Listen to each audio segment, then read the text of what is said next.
할렐루야. 하나님의 은혜와 평강이 우리 모두에게 임하기를 예수님의 이름으로 간절히 축원해 드립니다. 오늘 말씀은 베드로전서 1장 7절에서 12절 말씀을 근거로 고난을 이기는 힘이라는 제목으로 하나님 말씀 증거하겠습니다.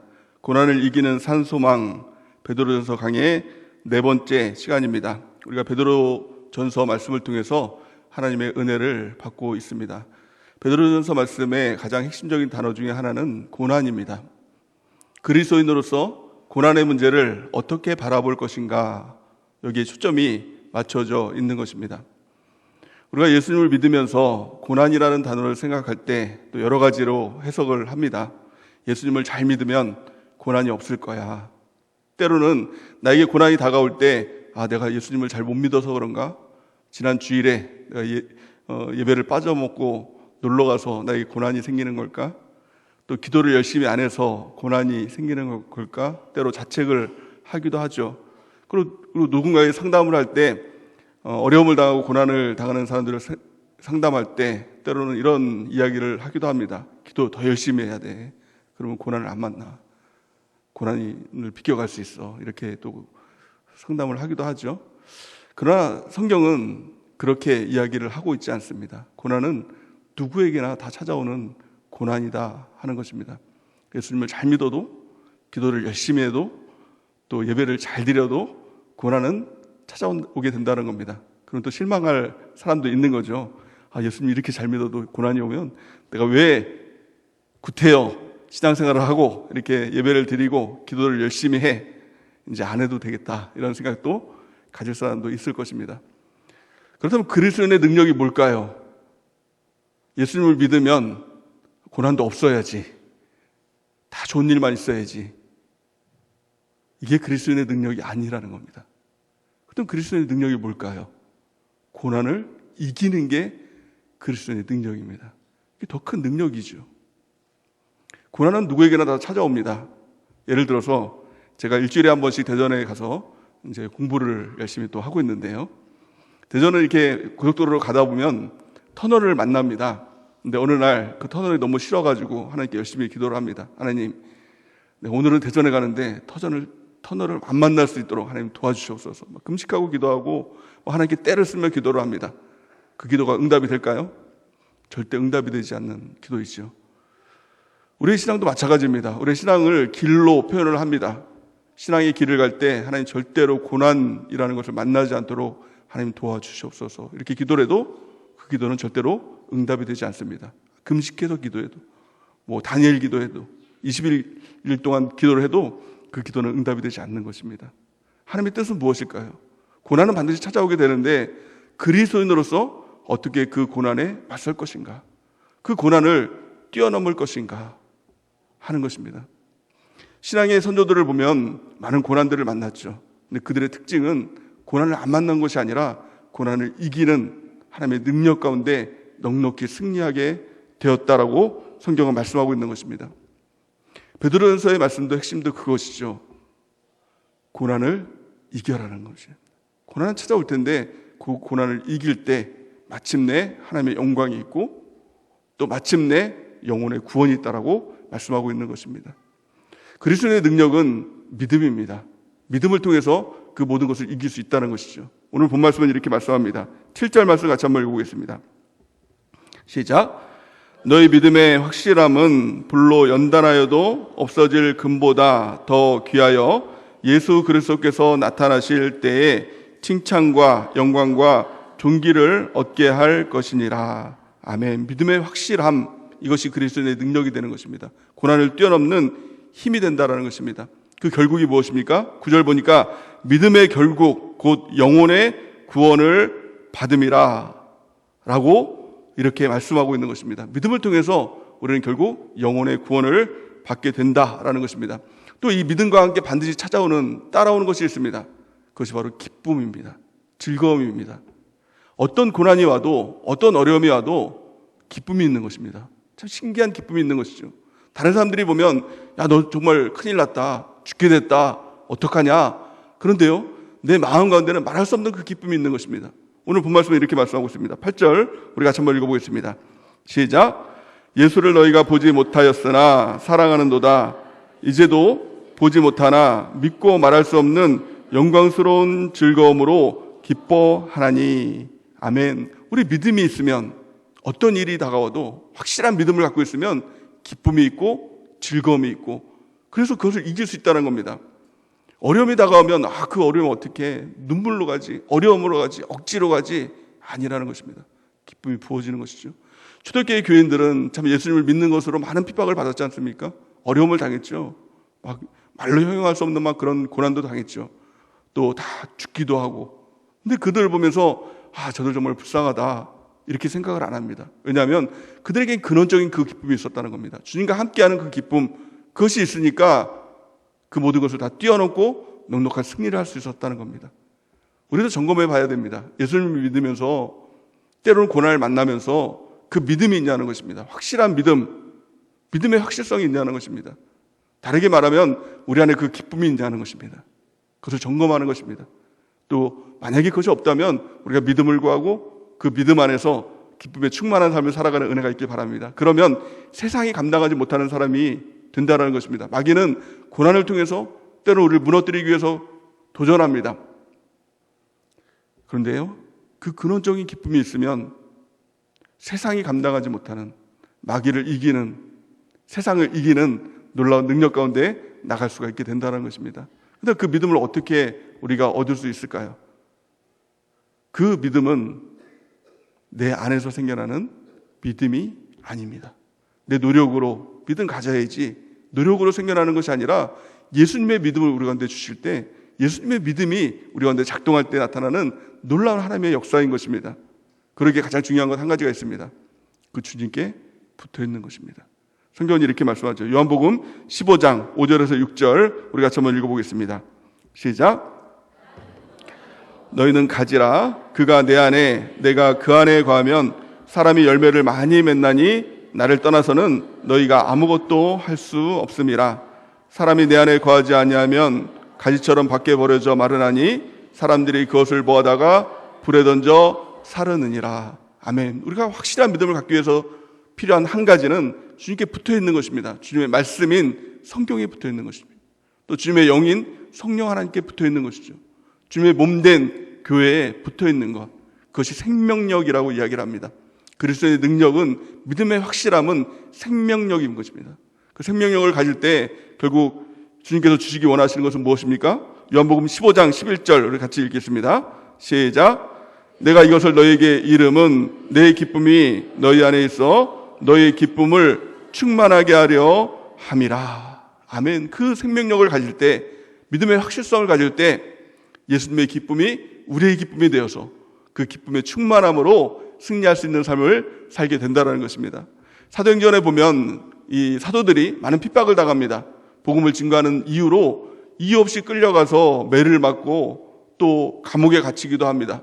근데 그들에게 그것을, 모든 것을 뛰어넘을 수 있는 능력이 있었는데 그것이 기쁨이라고 이야기를 하고 있는 것입니다. 사도행전 5장 40절에서 41절 말씀 보니까 이렇게 말씀하고 있습니다. 그들이 옳게 여겨 사도들을 불러들여 채찍질하며 예수의 이름으로 말하는 것을 금하고 놓으니 사도들은 그 이름을 위하여 능력을 받는 일을 합당한 자로 여김을 기뻐하면서 공의 앞을 떠나니라. 아멘. 예수님 믿는 것으로 채찍에 맞고 매를 맞으면 어떻습니까? 괴로워야죠. 힘들어야죠. 그래도 내가 예수님 믿어야지. 어려우고 눈물 나도 예수님 믿어야지. 이런 마음이 있어야 될 텐데 그들은 그런 마음이 아니라 오히려 기뻤다는 겁니다.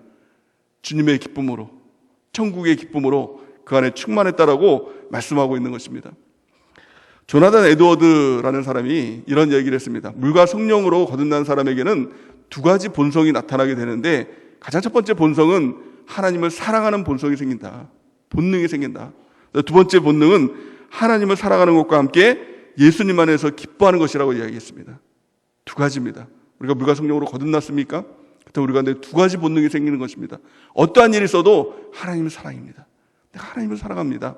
이걸 절대로 놓지 않는 것입니다. 또 어떠한 일이 있어도 예수님 안에서 기쁨이 있는 것입니다. 그럼 그 두 가지가 있으면 어떤 일도 다 감당할 수 있는 것입니다. 뛰어넘을 수 있는 것입니다. 능력이 있는 것입니다. 이것이 믿음의 확실함의 능력이고 기쁨의 능력이고 그리스도인의 능력입니다. 이 능력으로 승리하는 우리 모두가 되는 은혜가 넘치기를 예수님의 이름으로 간절히 축원해야 됩니다. 이것을 믿음의 능력이다. 성경은 이렇게 말씀하고 있죠. 요한일서 5장 4절 같이 읽겠습니다. 시작. 무릇 하나님께로부터 난 자마다 세상을 이기느니라. 세상을 이기는 승리는 이것이니 우리의 믿음이니라. 아멘. 주님께서 주시는 그 믿음을 통하여서 주님께 붙어있고 믿음을 받고 또 그 기쁨으로 우리가 승리하는 우리 모두가 되는 은혜가 넘치기를 바랍니다. 그렇다면 구체적으로 우리 가운데 고난이 올 때, 말할 수 없는 고난이 또 찾아올 때 우리가 어떻게 그 반응을 해야 될까? 진짜 믿음은 반응이죠. 그러니까 고난이 있으면 믿음이 없는 게 아니고, 고난이 없으면 믿음이 좋은 게 아니고, 고난 가운데 우리의 반응이 믿음이다. 우리 하나님께서 보시는 것도 마찬가지입니다. 우리 고난이 있느냐 없느냐, 사람은 여기에 관심이 있지만 하나님의 관심은 무엇입니까? 우리의 반응입니다. 그런데 정말 믿음으로 반응하느냐? 왜냐하면 믿음의 결국이 영혼의 구원이기 때문에, 그 믿음을 통해서 천국에 가기 때문에 가장 중요한 게 천국 아니라는 것입니다. 그러기에 우리의 주님의 관심은 믿음에 있는 것입니다. 우리가 어떻게 반응하는가? 거기에 우리 주님의 관심이 있는 것입니다. 근데 우리가 어떻게 반응을 해야 될까요? 오늘 본 말씀을 통해서 크게 세 가지로 말씀하고 있습니다. 가장 첫 번째는 예수님이 보이지 않아도 예수님을 신뢰하고 사랑하라 라고 이렇게 이야기하고 있는 것입니다. 8절 말씀을 보니까 이렇게 말씀하고 있죠. 예수를 너희가 보지 못하나 사랑하는도다 이렇게 말씀하고 있습니다. 고난의 가장 큰 이 고난 중의 고난, 하이 레벨의 고난이 무엇일까요? 암병을 만나는 것, 또 주변에 사랑하는 사람이 운명을 달리하는 것, 또 때로는 내가 의지했던 사업장이 무너지는 것, 직장에서 퇴직당하는 것, 물론 이런 게 고난일 수가 있는 것이죠. 근데 사실은요, 이 고난을 뛰어넘을 수 있는 가장 큰 능력은 하나님이 보이면 돼요. 하나님이 말씀해 주시면 돼요. 하나님이 옆에 계셔서 괜찮아, 내가 여기 옆에 있어 라고 하면 그 고난 이기지 못할 사람이 누가 있겠습니까? 그렇지 않습니까? 그래도 뭐가 부족합니까? 하나님이 채워주시면 되잖아요.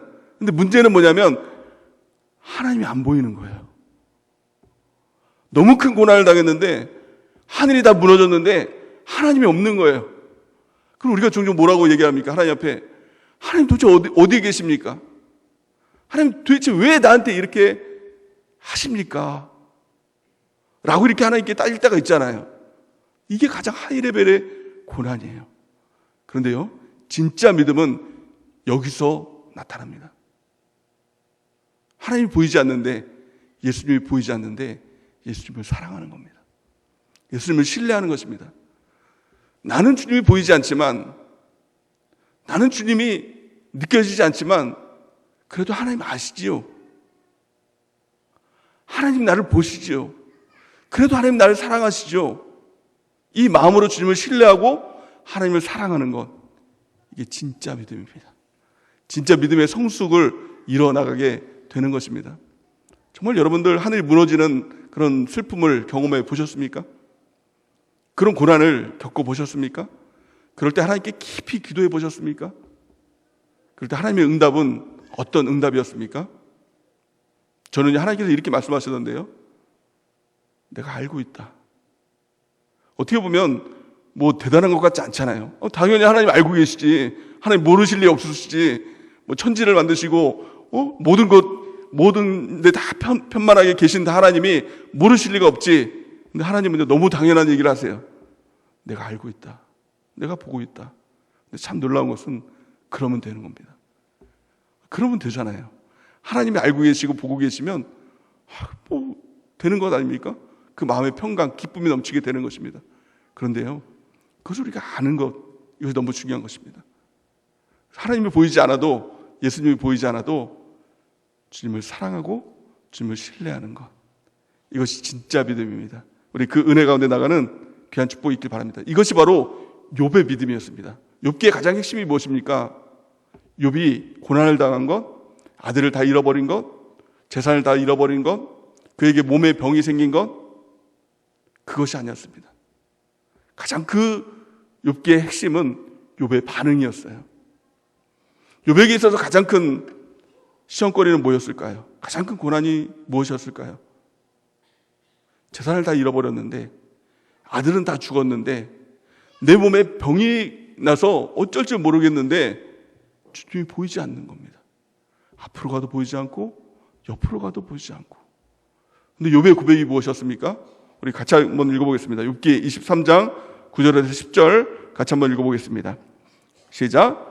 그가 왼쪽에서 일하시나 내가 만날 수 없고 그가 오른쪽으로 돌이키시나 배울 수 없구나.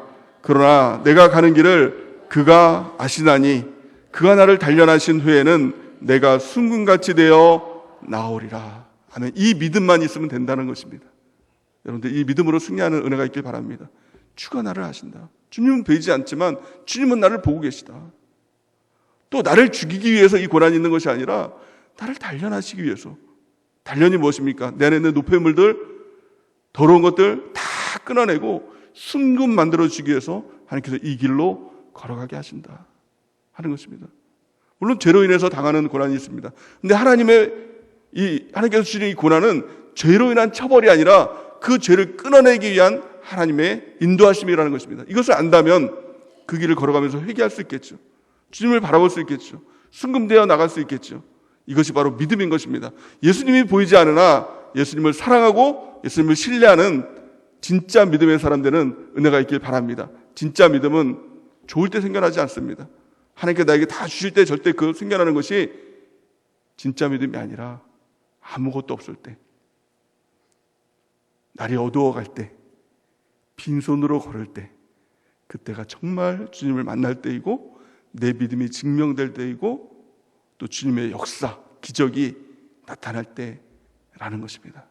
이것을 알므로 우리가 주님을 신뢰하고 주님을 사랑하는 은혜가 있기를 예수님의 이름으로 간절히 축원해 드립니다. 두 번째, 우리가 고난이 있을 때 우리가 근데 어떻게 반응을 해야 되는가? 진짜 믿음의 반응이 무엇인가 하는 것입니다. 진짜 믿음은요, 주의 영광을 볼 때 진짜 믿음이 우리 가운데 주어지게 된다는 겁니다.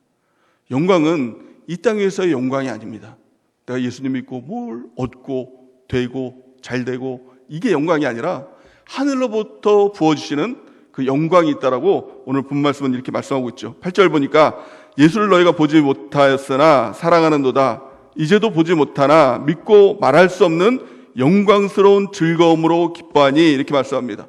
영광스러운 기쁨이 있다는 겁니다. 주님이 보이지 않아도 느껴지지 않아도 하나님께서 부어주시는 그 영광스러운 기쁨, 천국의 기쁨, 그 기쁨으로 충만해질 때 모든 것을 뛰어넘고 세상을 이기고 승리하는 그리스도인의 삶을 살아갈 수가 있게 된다는 것입니다. 그렇다면 그 영광이 어디로부터, 이 땅에서 어디로부터 주어지게 되는 것일까요? 그 하늘의 영광을 어디서 우리가 맛볼 수 있을까요? 그것이 바로 교회다라고 성경은 말씀하고 있는 것입니다. 에베소서 5장 27절 우리가 한번 읽어보겠습니다. 시작.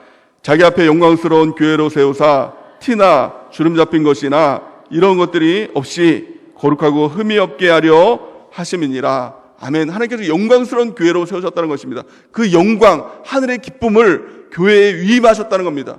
그 하늘의 기쁨을 누릴 수 있는 유일한 것이 있다면 교회인 것입니다. 그래서 우리가 때로는 고난을 당할 때가 있죠. 하늘이 무너지는 고난들, 내가 뭘 해야 될지, 어떻게 될지, 누구를 만나야 될지, 어디로 가야 될지 아무것도 알 수 없는 그 고난 가운데 있을 때가 있다는 겁니다. 그럴 때 하나님의 영광을 찾는 은혜가 있기 바랍니다. 그 영광이 어디 있습니까? 교회에 있는 것이죠. 교회에 나오시기 바랍니다. 뭘 해야 될지 모를 때 그냥 교회에 나오세요. 예배 드리세요. 셀 가운데 참석하세요. 말씀의 은혜를 나누세요. 사랑의 교제를 나누세요. 그러면 상황과 다른, 나의 현실과 다른 놀라운 하나님의 영광이 그 가운데 부어지게 된다는 겁니다. 아, 이 영광이 있구나. 삶은 바뀌지 않았는데, 조금도 뭔가 역사는 나타나지 않았는데 그 영광이 내게 부어지니 그 모든 것을 이겨낼 수 있는 힘과 능력이 부어지게 됐다는 겁니다. 사도행전의 역사가 바로 그 역사인 것이죠. 사도행전의 그 신앙인들의 삶을 보면 어떻습니까? 정말 객관적으로 보면 예수 믿고 싶지 않다, 이 마음이 들 정도로 그들은 예수님 믿는 그 자체만으로도 모든 것을 다 잃어버렸습니다. 핍박을 당했습니다. 끌려가서 매를 맞았습니다. 경제권을 다 잃어버렸습니다. 그 이유가 단 한 가지예요. 예수 믿고 복음 증거한다는 그 이유만으로. 그러면 어떻습니까? 예수 믿고 잘 된다라는 이 잘못된 착각을 갖고 있는 사람들은 예수님 당장 안 믿어야죠. 그래야 살 길이 있는 거 아닙니까? 그럼에도 불구하고 초대교인 중에 그 이유로 신앙에서 벗어났다고 하는 말은 성경에서 찾아볼 수가 없습니다. 고난이 있어도, 괴로움이 있어도 더 주님을 믿는 것입니다. 그들이 바라봤던 것은 한 가지입니다. 하늘의 영광을 경험했기 때문에 그렇습니다. 하나님의 기쁨을 경험했더니, 천국의 기쁨을 경험했더니 이 땅에서 누리는 모든 것들 이거 아무것도 아니구나. 그 고난들 다 이겨낼 수 있구나. 그걸 발견했다는 겁니다. 그렇다면 그 초대교인들이 했던 것이 무엇일까요? 그들은 우리보다 더 대단한 신학적인 어떤 베이스를 가지고 있지 않았습니다. 더 많이 기도했다. 더 많이 무엇을 갖고 있지 않았다. 갖고 있지 않았습니다. 오히려 말씀을 우리가 더 많이 알 수도 있습니다. 그들은 이 기록된 말씀에 어떤 성경도 없잖아요. 근데 성경을 보잖아요. 날마다 우리 성경 보잖아요. 어떻게 보면 신학적인 지식을 우리가 더 많을 수가 있는 것이죠. 근데 그들이 가지고 있었던 단 한 가지, 그들의 능력을 발휘했었던 그 단 한 가지, 그것이 바로 교회였다는 거예요. 근데 그 교회의 능력이 뭐냐면 한 가지, 그들이 제일 잘할 수 있었던 한 가지는 모이는 것이었어요. 그게 그들의 주특기였습니다. 때만 있으면 모였어요. 교회에 모였어요. 할 일 없으면 모였어요. 뭘 해야 될지 모르겠다. 그럼 그냥 모였어요. 성경은 이렇게 말씀하고 있습니다. 사도행전 2장 46절에서 47절 우리 같이 한번 읽어보겠습니다. 시작. 날마다 마음을 같이하여 성전에 모이기를 힘쓰고 집에서 떡을 떼며 기쁨과 순전한 마음으로 음식을 먹고 하나님을 찬미하며 또 온 백성에게 칭송을 받으니 주께서 구원받는 사람들을 날마다 더하게 하시니라.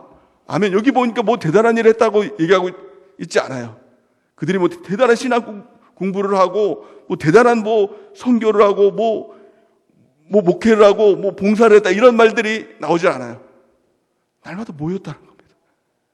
이게 그리스도인의 능력이었다는 겁니다. 모이면 하나님이 일하십니다. 두세 사람이 내 이름으로 모인 곳에 나도 그들 중에 있느니라. 우리 주님께서 함께 하신다는 것은 뭐예요? 하나님이 일하신다는 겁니다. 모이는 것까지는 우리의 일이지만 모이고 난 다음에 하시는 모든 하나님의 일들은 하나님께서 하신다는 겁니다. 뭐라고 얘기하고 있습니까? 하나님을 찬미하며 또 온 백성에게 칭송을 받으니 주께서 구원받는 사람들을 날마다 더하게 하시니라. 하나님이 하신다는 겁니다. 구원을 주시고 또 모이게 하시고 열매를 주시고 기적을 이루시고 기쁨을 주시고 평강을 주시고 하나님이 하신다는 겁니다. 마지막 때의 특징은 모이기를 패하는 마귀의 역사가 있는 것이죠. 그럴 때일수록 더 모이기에 힘쓰는 은혜가 있기 바랍니다. 뭘 해야 될지 모를 때 모이세요. 교회로 오세요. 은혜를 얻기 위하여서, 때를 따라 돕는 은혜를 얻기 위하여서, 긍휼하심을 받기 위해서 은혜의 보좌 앞에 담대히 나가는 귀한 축복이 있길 바랍니다. 가서 뭐 할까? 이거 생각하지 마세요. 모이면 그때부터 하나님이 일하십니다. 가서 말씀을 은혜 나누고 가서 같이 식사하고 그 가운데 하나님의 놀라운 은혜가, 놀라운 성령의 역사가 부어지게 되는 것입니다. 더욱 교회에 모이는 것, 교회의 능력 모이는 것이다. 함께하는 것이다. 이것을 잊지 않고 초대교인들과 같이 모이기에 선수가 되는 우리 모두가 되는 은혜가 넘치기를 예수님의 이름으로 간절히 축원해 드립니다. 마지막 세 번째 고난 가운데 우리가 붙들어야 될 것을 성경은 말씀과 성령이다 이렇게 말씀합니다. 10절에서 12절 말씀의 그 핵심을 보니까 이렇게 말씀하고 있죠. 하나님께서 우리 가운데 선지자를 통해서 말씀하셨다고 이렇게 얘기합니다. 은혜를 예언하던 선지자들이 연구하고 부지런히 살펴서 자기 속에 계신 그리스도의 영이 그 받으실 고난과 후에 받으실 영광을 미리 증언하여 이렇게 얘기하고 있죠. 그 말씀의 핵심이 뭐냐면 성경이라는 것입니다. 선지자를 통해서 하나님께서 성경을 기록하게 하셨다는 겁니다. 하나님께서 우리 가운데 생명을 주시는 통로가 뭐냐? 성경이라는 것입니다. 말씀이라는 것입니다. 또 두 번째 통로가 무엇이냐면 12절 말씀에 보니까 복음을 전하는 자들로 이제 너에게 알리신 것은 이렇게 얘기합니다. 두 가지 통로를 통해서 하나님께서 우리 가운데 말씀을 주십니다. 말씀이 생명입니다. 살리는 것은 영이니 육은 무익하니라. 내가 너에게 이르는 말이 곧 영이요 생명이니라 이렇게 말씀하고 있죠.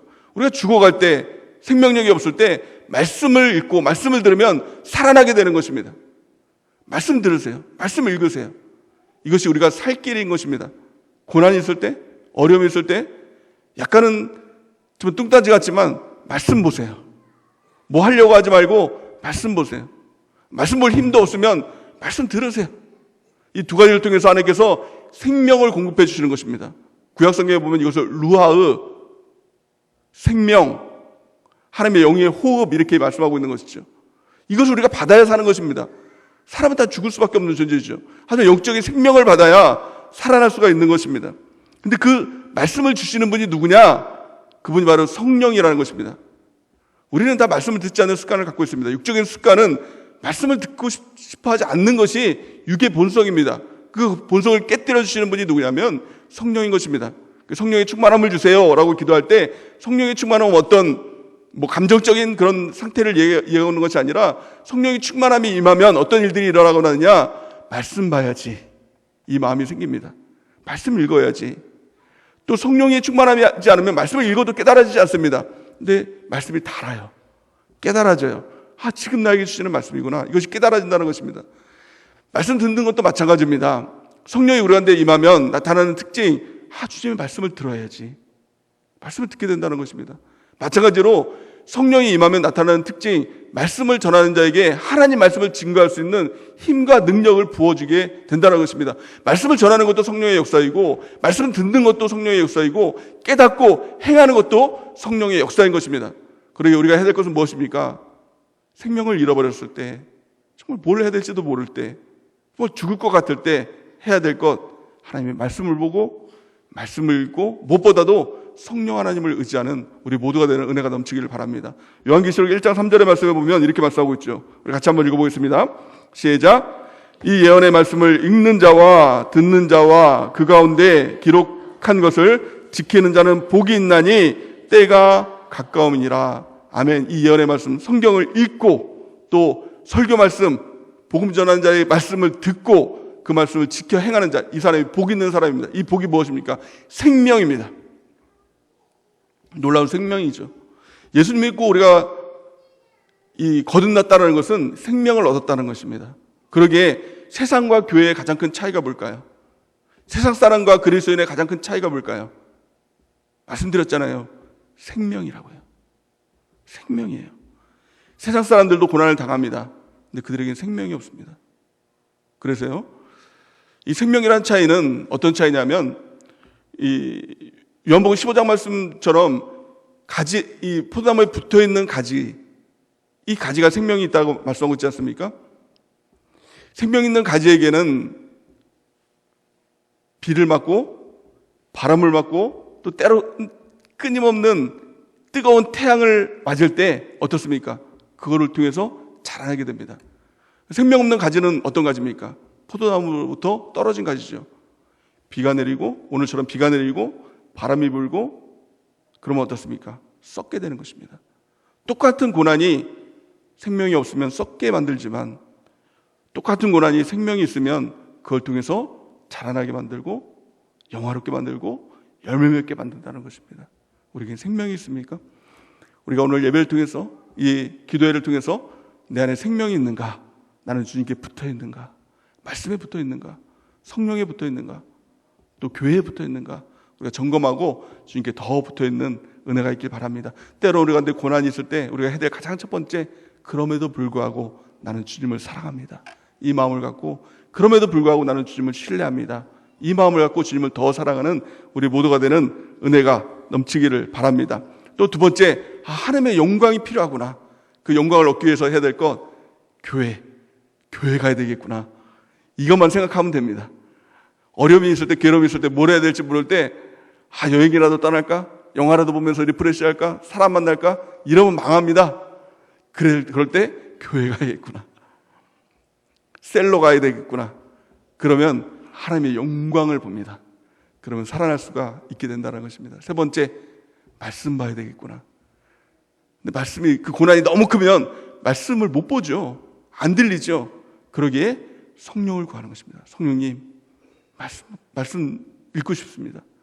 말씀 듣고 싶습니다. 깨닫게 하시고 인도하여 주옵소서. 그러면 누구라도 성령을 부어주십니다. 그럼 말씀을 읽게 되고요, 말씀을 듣게 되고요, 그리고 그 말씀이 우리 가운데 루하가 되어서, 생기가 되어서 살아나는 역사, 생명이 살아나는 역사가 일어나게 될 줄을 믿습니다. 살리는 것은 영입니다. 주님의 말씀이 생명입니다. 또한 교회가 생명입니다. 그 생명 안에 성령 하나님을 의지하면서 성경을 붙들고, 성령을 붙들고, 교회를 붙들고 우리가 다 살아나는 은혜가 넘치기를 예수님의 이름으로 간절히 축원해 드립니다.